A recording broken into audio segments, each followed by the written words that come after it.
Quem é a sua família? Quem são aqueles que você tem chamado de pai, de mãe, de irmã, de irmão? A Bíblia traz um ensino muito importante a respeito daquelas pessoas às quais você precisa andar e se identificar enquanto família. Na oração da manhã de hoje, Deus tem uma mensagem muito profunda ao seu coração e eu quero convidá-lo a ficar comigo até o final e eu vou orar e abençoar a sua vida. Uma das passagens mais interessantes da Bíblia se encontra lá no Evangelho de Mateus, capítulo 12, a partir do versículo 46, que na minha Bíblia está intitulado como a verdadeira família de Jesus. E lá diz o seguinte: enquanto Jesus falava à multidão, sua mãe e seus irmãos estavam do lado de fora, pedindo para falar com ele. Alguém disse a Jesus: sua mãe e seus irmãos estão lá fora e querem falar com o Senhor. Jesus respondeu: quem é minha mãe? Quem são meus irmãos? Então apontou para os seus discípulos e disse: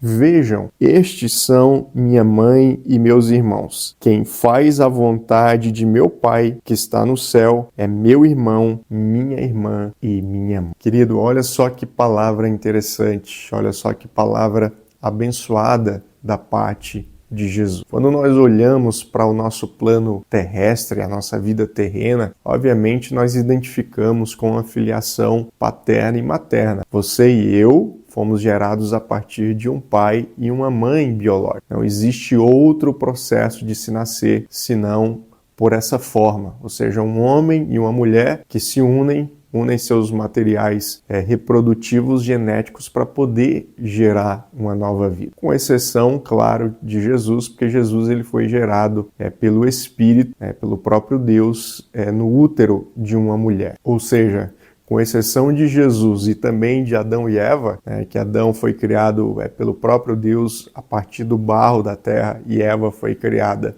a partir da costela de Adão, e também com exceção de Adão e Eva. Então Adão ele foi criado a partir do barro, onde Deus soprou ali o seu espírito, e Eva também, que nasceu da costela de Adão. Então, com exceção desses três, Adão, Eva e Jesus, todos nós, ou todos aqueles que vieram depois de Adão, passaram por esse processo biológico. E isso faz com que eu e você tenhamos uma família, um pai e uma mãe. E, obviamente, os seus pais tiveram mais filhos, além de você. Nesse caso, então, você vai ter irmãos e irmãs. Então, essa é a família que nós chamamos de família biológica. Aquela família que nós carregamos o mesmo DNA, que nós carregamos o mesmo sangue. Mas Jesus, na sua caminhada e no seu ministério, ele chega a esse ponto aqui onde nós acabamos de ler, em que algumas pessoas chegam até ele e falam: olha, Jesus, a sua mãe e os seus irmãos estão lá fora e eles estão pedindo para falar com você. Aqui é muito importante porque Jesus, ele foge dessa regra que eu falei para vocês, ou seja, Jesus ele foi gerado pelo Espírito. Ele não foi gerado através de um material biológico de um homem e de uma mulher. Então ele foi gerado pelo Espírito, dentro do útero de uma mulher. Na verdade, Jesus, enquanto Cristo, Filho de Deus, ele já existia, mas ele encarnou em um corpo humano através desse processo, onde o Espírito fecundou o útero de Maria, a Virgem, como o próprio nome já diz, virgem, ela não teve nenhum tipo de relação sexual para que isso acontecesse, até a vinda de Jesus, ela era virgem, ela nunca teve uma relação sexual. Então, Deus, através da figura do seu Filho, Jesus, ele encarna entre os homens. Por isso que Jesus, ele era 100% Deus e ele era 100% homem. Mas nesse momento específico, Jesus começa o quê? A apontar para a sua natureza divina. Jesus começa a apontar para o Cristo, ou seja, a minha família, a minha mãe, os meus irmãos, não são esses que estão aqui na terra. E isso foi apenas necessário para que eu estivesse entre vocês. Mas, na verdade, a minha mãe e os meus irmãos são todos aqueles que fazem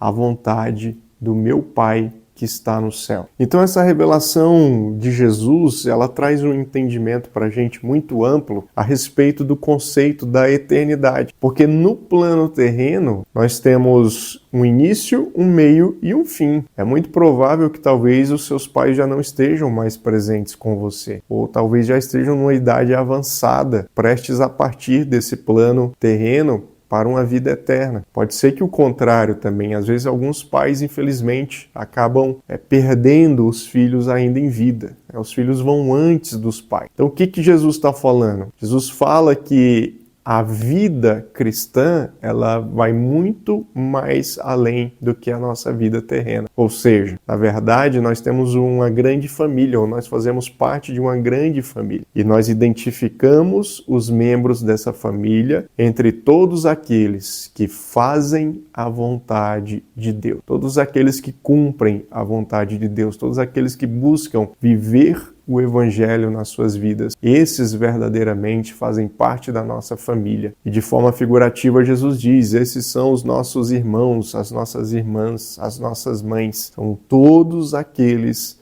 que se submetem à vontade do Pai. Querido, é muito importante que você entenda na manhã de hoje que o plano de Deus ele é muito maior do que apenas te dar uma vida terrena, muito mais do que você ter um pai e uma mãe, irmãos, avós, primos, tios, tias, muito mais do que você ter essa família. Deus ele te coloca, Deus me coloca em um plano muito maior, onde nós fazemos parte, onde nós somos filiados à família de Deus. Então, nós temos Deus como Pai, nós temos todos os demais que seguem a Ele, que servem a Ele, que foram chamados por Ele para serem nossos irmãos e nossas irmãs na fé. Então saiba que quando você olha para alguém que professa a mesma fé que você, muito mais do que um outro cristão, ele é o seu irmão em Cristo Jesus. Ele é alguém que carrega o DNA espiritual de Deus, assim como você também carrega. E é isso que nos identifica como corpo. Uma vez que nós carregamos o DNA de Cristo,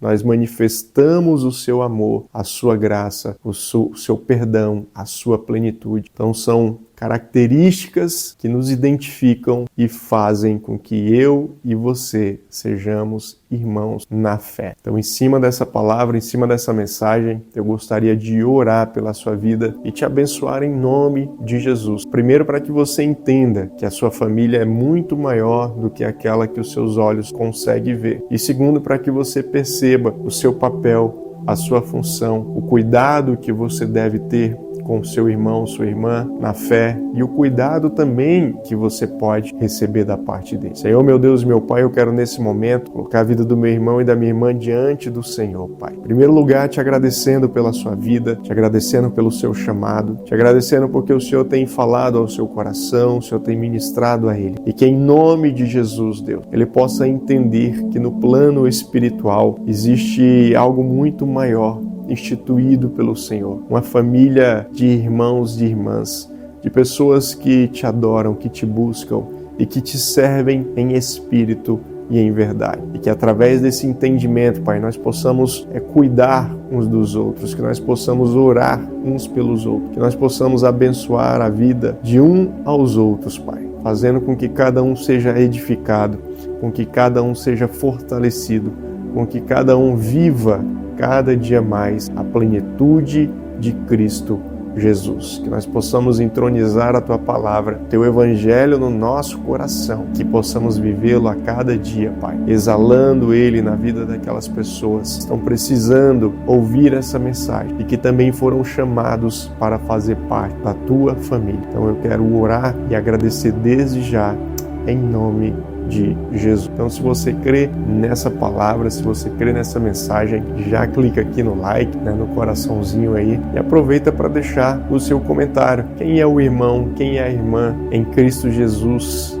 que você conheceu, que você gostaria de agradecer pela sua vida ou de abençoá-lo? Coloca aqui nos comentários o nome dele ou o nome dela. Aproveita e compartilha essa mensagem para todos aqueles que precisam entender do que se trata a família de Deus, qual que é o tamanho dos membros dessa família instituída pelo Senhor, para que juntos nós possamos ajudar uns aos outros, possamos edificar a vida de um aos outros e crescermos em amor e graça. Lembrando a você que amanhã estaremos aqui de volta, orando, buscando, meditando na palavra do Senhor. Afinal de contas, nós nos movemos por propósito e não por necessidade.